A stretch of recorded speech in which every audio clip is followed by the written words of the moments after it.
السلام علیکم۔ آج ہفتے کا دن ہے 3 رجب المرجب 1446 ہجری، 4 جنوری 2025 عیسوی اور 21 پو 2081 بکرمی۔ آج کا سبق ہے قرآن کی دوسری سورت سورۃ البقرہ، آیت نمبر 8، 9 اور 10۔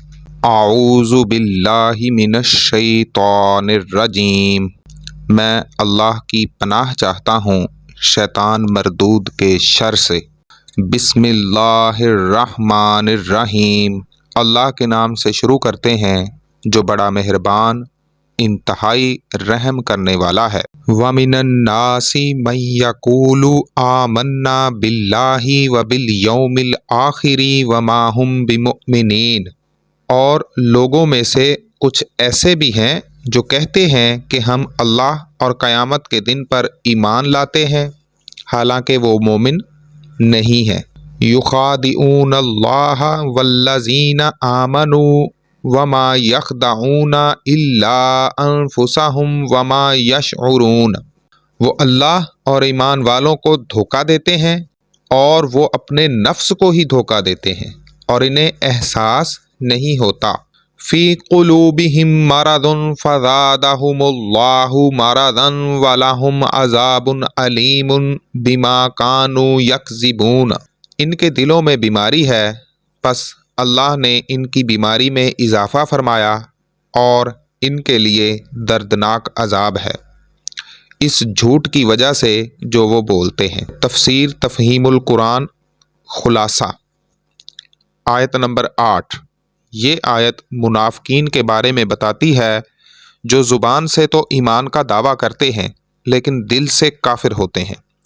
وہ ظاہر میں مسلمانوں کے ساتھ رہتے ہیں لیکن اندر سے کفر پر قائم رہتے ہیں۔ آیت نمبر 9۔ یہ آیت بتاتی ہے کہ منافقین اللہ اور مومنین کو دھوکہ دیتے ہیں لیکن حقیقت میں وہ اپنے آپ کو ہی دھوکہ دیتے ہیں۔ آیت نمبر 10۔ یہ آیت بتاتی ہے کہ منافقین کے دل بیمار ہیں اور اللہ تعالیٰ نے ان کی بیماری میں اضافہ فرمایا ہے، ان کے لیے دردناک عذاب ہے کیونکہ وہ اللہ کے ساتھ جھوٹ بولتے ہیں۔ تفصیل، منافقین کون ہوتے ہیں؟ وہ لوگ جو زبان سے اسلام کا دعویٰ کرتے ہیں لیکن دل سے کافر ہوتے ہیں۔ وہ ظاہر میں مسلمانوں کے ساتھ رہتے ہیں لیکن اندر سے کفر پر قائم رہتے ہیں۔ منافقین کے نقصانات۔ منافقین نہ دنیا میں کامیاب ہوتے ہیں اور نہ آخرت میں، ان کے دل ہمیشہ بیمار رہتے ہیں اور انہیں اللہ کی طرف سے عذاب ملتا ہے۔ ہمیں منافقین سے کیسے بچنا ہے؟